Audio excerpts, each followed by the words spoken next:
It is officially the end of 2025. 2025 went by so fast, and somehow I managed to read quite a bit of books.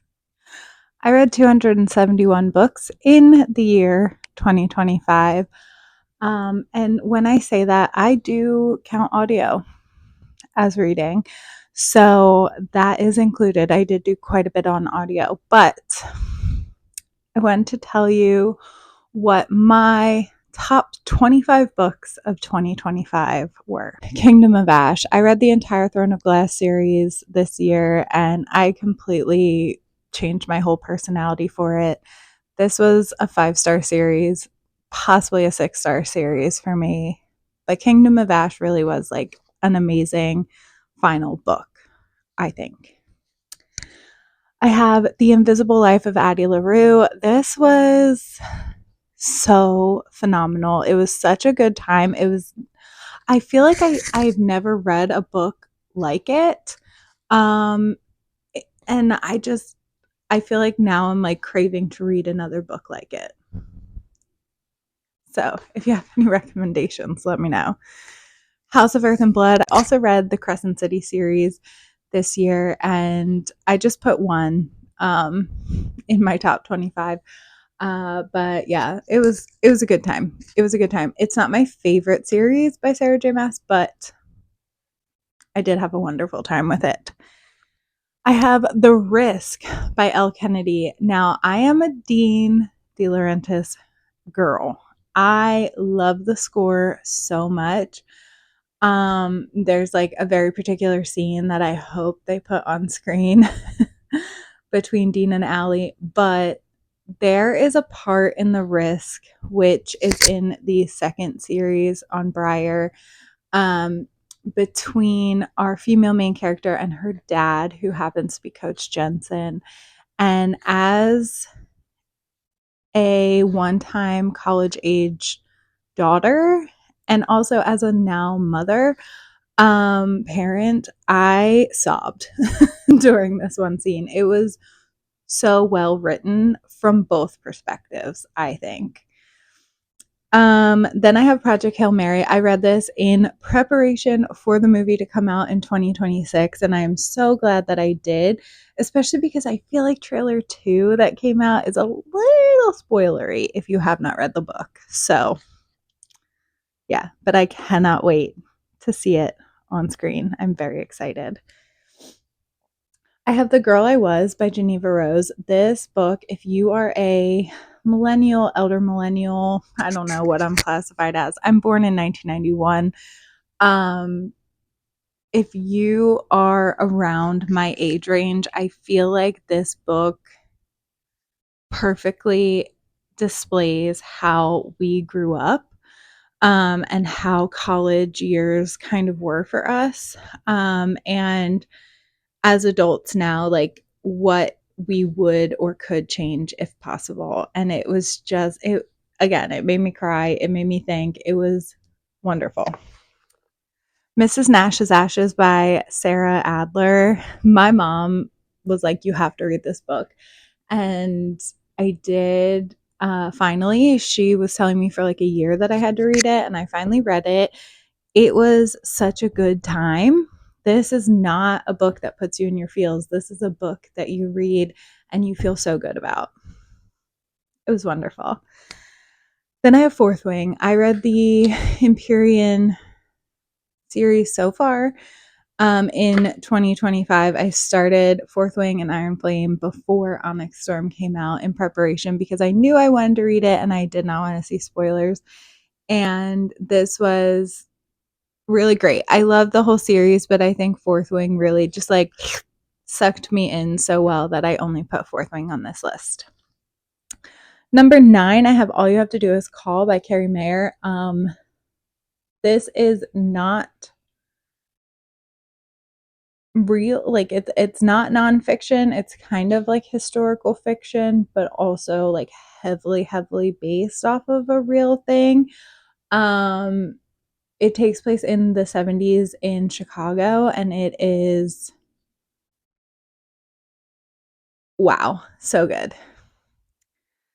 I have The Women by Kristen Hanna. I entered into Kristen Hanna land this year, and The Women is one of those books that like I will just be like randomly like driving and just like it'll pop into my head and I'm like, fuck. I just cry again.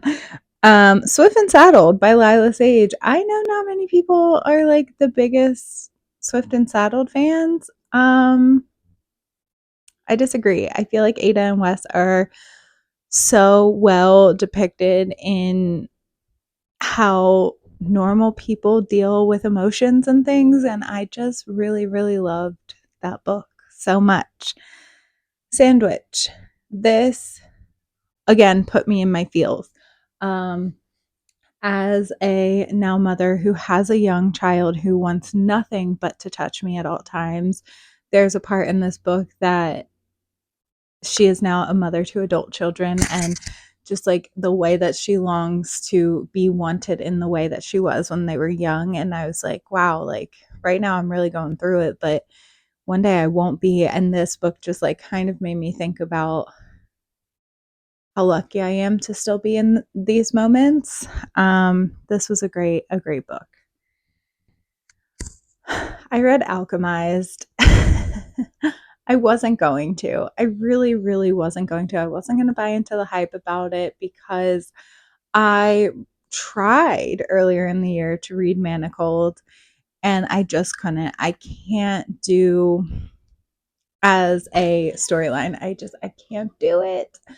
It's really hard for me. So I wasn't going to. And then a friend of mine told me that that is not really part of it. Like it's very off page. And I was like, okay, I'll try. Worth the hype. Worth the hype. And I know it's over 1,000 pages. And dare I say, it could have been longer. I think it could have been longer. We could have gotten more. Um, then I have Tilt on here. This book was just like straight fiction in the best way possible. And it was like, I don't think I've read anything else like this. And I am so happy that I read this. I read Shield of Sparrows. That is on this list. I have tried to read other Devney Perry books, like her contemporary romance, and I just can't get into them. But Shield of Sparrows had me hooked from page one. This was so good. I cannot wait for the second one. I have If Not for My Baby, ooh, by Kate Golden. This book, I had to like physically force myself to stop reading. Otherwise, I was going to finish it in like 5 hours. Like it was, I could not stop. Of course, I have Releasing 10 on this list of my top 25. Anything Boys of Tommen, I am seated for. I am absolutely obsessed with the Boys of Tommen, and this book was no exception. It was damaging emotionally, but it was so beautifully done. I know that it got some hate and some backlash on how certain things were portrayed, and I disagree wholeheartedly. I think it was done really, really beautifully.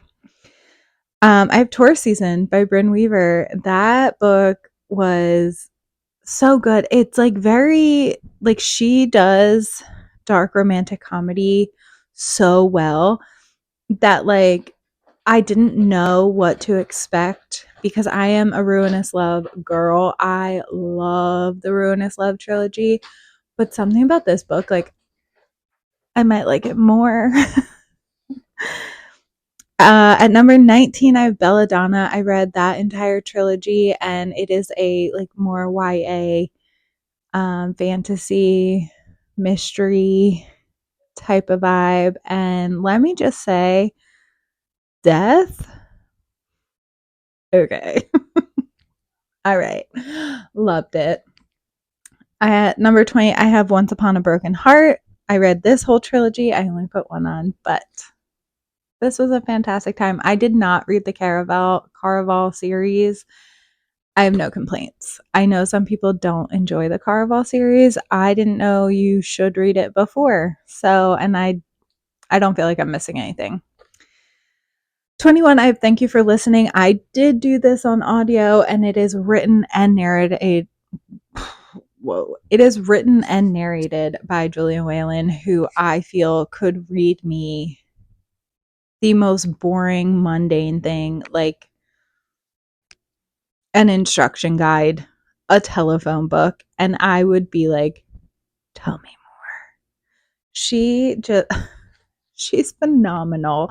And this book was such a good time. 22, I have a funny story. I entered my Emily Henry era this year as well, and I read every single Emily Henry book that is out. And so I had to pick one. I put Funny Story. I'm pretty sure that was the first one that I read. But I loved all of them. I feel like the only one that I really didn't like as much was Happy Place. Number 23, I have Slow Dance by Rainbow Rowell. This and her book Landline. I read both of those this year. Wonderful. She seems to do a lot of like second chance, which I typically don't like, but there's a way that she does it that I'm like, okay, I love it actually. At number 24, I have Bull Moon Rising, which is kind of surprising for me, but this was like the best. It was it was the best time. I can't wait to read the second book. I have it on my shelf to be read. Loved it. 25, I have Dire Bound. I got to do an art copy of this early last year, and I am so incredibly happy that they are seeing the success that they are seeing. This book was a great time, and I cannot wait for Fury Bound. And then just an honorable mention, I do have Wildcard by Elsie Silver because I do love Elsie Silver. This was not like a mind-blowing Elsie Silver book for me, but I did still read it in a day, and I did still really have a good time with it. So, what were your top reads of the year?